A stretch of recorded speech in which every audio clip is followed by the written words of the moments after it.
এই ভিডিওতে স্পষ্ট মিল্টন সমাদ্দার ওখানে দেওয়া আছে, ওই বাবা নিজে আক্ষেপ করে বলছে বাবা আমার সন্তানকে মার, আমার সন্তানটাকে মার। একদম মিল্টন সমাদ্দার ওই ভিডিওটাও দেখিয়ে দিয়েছে যে তার বৃদ্ধ বাবা বলছে ওরে মেরে শায়েস্তা কর, ওরে শিক্ষা অর্জন করা, ওদেরকে নিয়ে আস, ওরা আমাকে খোঁজ নিচ্ছে না, 1 বছর পর্যন্ত ফেলে রেখেছে। আজকে আপনি মিল্টন সমাদ্দারের কাছে একজন বাবার এই চিত্র, একটা লাঠির এই ব্যত্রাঘাতের কারণে সমগ্র বাংলাদেশে দেখার সুযোগ পেয়েছেন, কিন্তু আপনি আসল চিত্র জানেন না সাগর ভাই। সমগ্র বাংলাদেশে আজকের আমাদের সাংস্কৃতিক ভাবে আমাদের দেশটাকে কোন জায়গায় চলে যাচ্ছে। সন্তান তার পিতার খোঁজ রাখছে না, মাতার খোঁজ রাখছে না। আজকে যেই মানুষরা গুণীজন হিসাবে মানুষকে কদর করছে, আপনি সাগর ভাই নিজেকে প্রশ্ন করেন, আমি ডক্টর ফয়জুল নিজেকে প্রশ্ন করি যে আমি কয়জন মানুষকে রাস্তা থেকে উঠিয়ে এনে তারপরে খাওয়াতে পেরেছি। এই কালবেলার আজকের যেই ব্যক্তি হচ্ছে সম্পাদনায় রয়েছেন, তিনি হচ্ছেন সাবেক মন্ত্রী এবং বর্তমান এমপি বীরেন্দ্র সিং রাতের জামাই সন্তোষ চন্দ্র শর্মা, যিনি প্রধান পৃষ্ঠপোষক, এবং আমি হলফ করে বলতে পারি তার সাথে ভারতের রয়ের এজেন্ডা বাস্তবায়নের জন্য গোপন আতাত থাকতে পারে। আপনি শুরুতেই একটি অত্যন্ত জনপ্রিয়, জনবহুল আলোচিত বিষয় নিয়ে আপনি আজকের এই টকশো করছেন, এজন্য আপনাকে ধন্যবাদ জানাই। কারণ ফেস দ্য পিপল সবসময় সত্যের পক্ষে, মানবতার পক্ষে এবং নির্দলীয় নিরপেক্ষতার সাথে মানুষের কল্যাণে কাজ করে যাচ্ছেন। আমি ভাবছিলাম যে হয়তো মিল্টন সমাদ্দার যেভাবে বাংলাদেশের মিডিয়াগুলোর আক্রোশের শিকার হয়েছে, আপনাদের মতো সাগর সাহেবরাও হয়তো তাকে ভুলে গিয়ে গা ভাসিয়ে সেই মিডিয়ার সাথে একত্বতা পোষণ করে তাকে বাদ রেখে কোনো ধরনের ভুয়া নিউজ করেন কিনা। কিন্তু আমি খুশি হয়েছি এজন্য যে আপনি সত্য উদ্ঘাটনের চেষ্টা চালিয়ে যাচ্ছেন এবং আমাদেরকে আজকে ইনভাইট করেছেন। আমার কাছে মনে হচ্ছে, দেখেন, যেখানে গুণীজনের সম্মান হয় না সেই দেশে গুণীজনের কিন্তু সম্মান না হলে সেখানে জন্ম হয় না, এবং জন্মগ্রহণ করাটাও এক ধরনের অপরাধ হিসেবে সাব্যস্ত হয়। মিল্টন সমাদ্দার কোন দল করেন, কোন মত করেন, কোন ধর্মের, কোন আদর্শের, এটা আমার দেখার বিষয় না। মানবতার জন্য যদি কোনো ব্যক্তি কাজ করে থাকেন, সেই কাজের মধ্যে যদি কোনো ভুল ত্রুটি থেকে থাকে, ছোটখাটো কোনো অন্যায় থেকে থাকে, সেটাকে শুধরে দিয়ে সেই মানবতার ব্যক্তিদেরকে জাগ্রত করা উচিত, তাদের সহযোগিতা করা উচিত, তাদেরকে এগিয়ে নেওয়া উচিত। কিন্তু বাংলাদেশের প্রেক্ষাপটে আপনি দেখবেন কোনো ব্যক্তি যখন উঠে যায়, কোনো ব্যক্তি যখন দাঁড়িয়ে যায়, কোনো ব্যক্তি যখন ভালো কাজ করে যায়, তখনই তার পিছনে কোনো একটি মহল উদ্দেশ্য প্রণোদিত ভাবে যে কোনো কিছু বাস্তবায়ন করার স্বার্থে, সেটা হতে পারে দলীয় স্বার্থে, সেটা হতে পারে রাজনৈতিক স্বার্থে, সেটা হতে পারে তাদের কোনো এজেন্ডাকে গোপন রাখার স্বার্থে আরেকটি নতুন এজেন্ডাকে সামনে এনে বাস্তবায়ন করার এই ধরনের প্রবণতা দেখা যায়।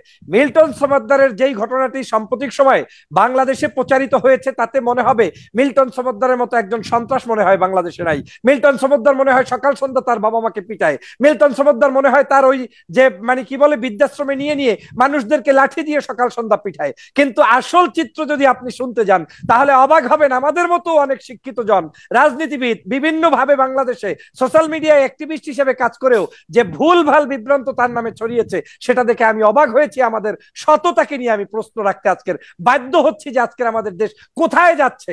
আপনি দেখেন, এই যে আমার আজকের যে পত্রিকাটি যে রিপোর্টটি প্রকাশ করেছে, সেই পত্রিকার কালবেলা রিপোর্ট প্রকাশের পরেই একেবারে সদলবলে সমগ্র পত্রিকাগুলো কিন্তু মাঠে ময়দানে নেমেছে। এই কালবেলা কিন্তু বিভিন্ন সময় বিভিন্ন ধরনের মুখরোচক বক্তব্য দিয়েছে, মুখরোচক নিউজ পাবলিশ করেছে, এবং বাংলাদেশের একটি বৃহত্তর জনগোষ্ঠীকে তাদের অন্যান্য পত্রিকাতেও কিন্তু এসেছে, জাতীয় সকল পত্রিকা, সব জায়গায় এসেছে, কিন্তু সূচনাটা হয়েছে তাদের কাছ থেকে। কিভাবে হয়েছে আপনাকে আমি বলি।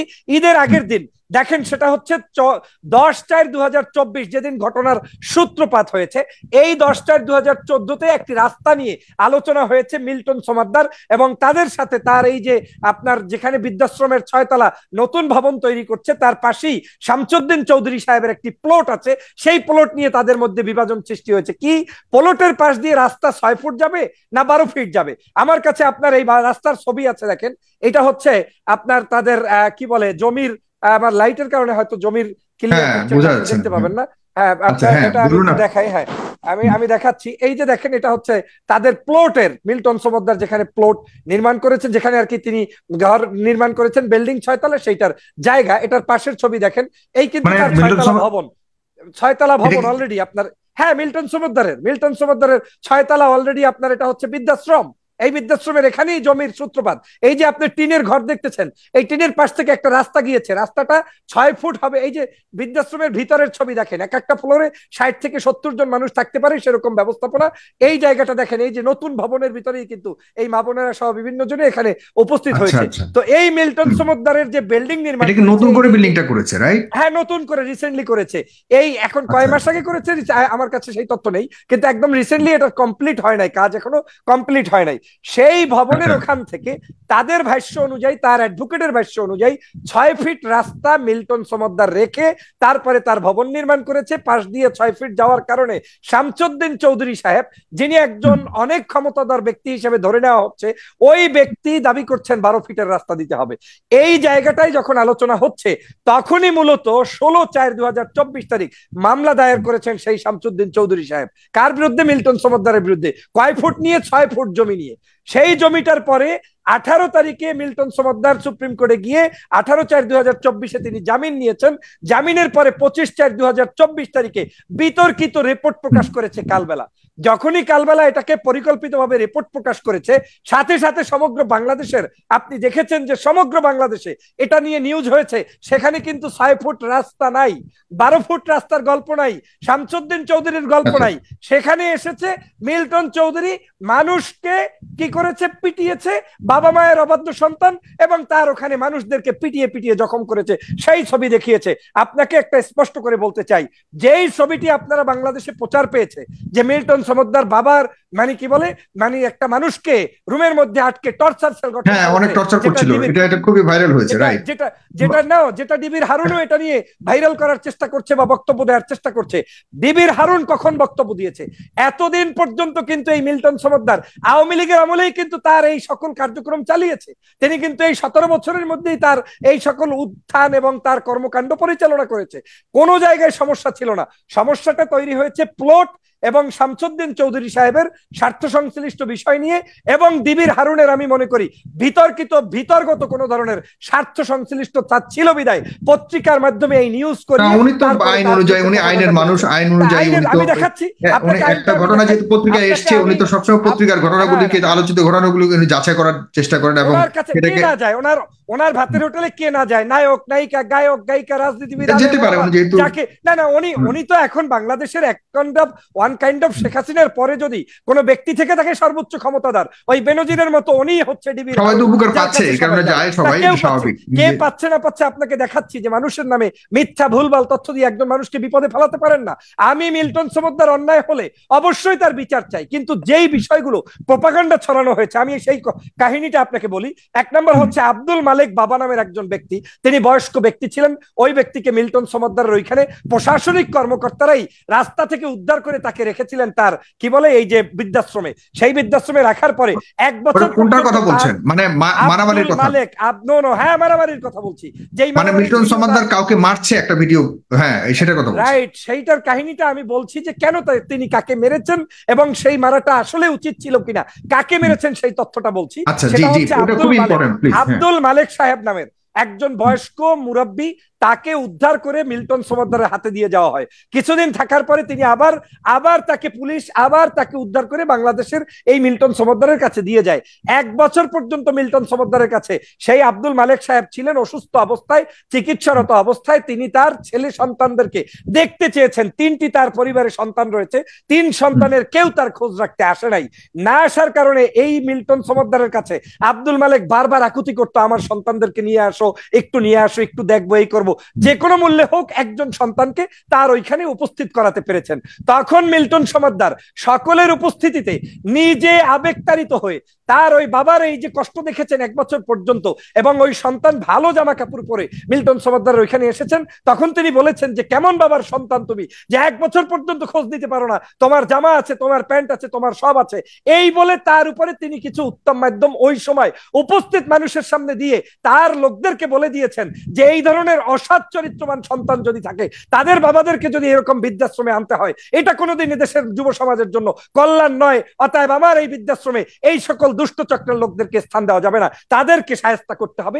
তিনি দেশবাসীকেও কিন্তু আহ্বান জানিয়েছেন এবং ওই ভিডিওটার মধ্যে মেরেছেন নিজে, আবার সেটা কিন্তু ফেসবুকে প্রচার করেছেন।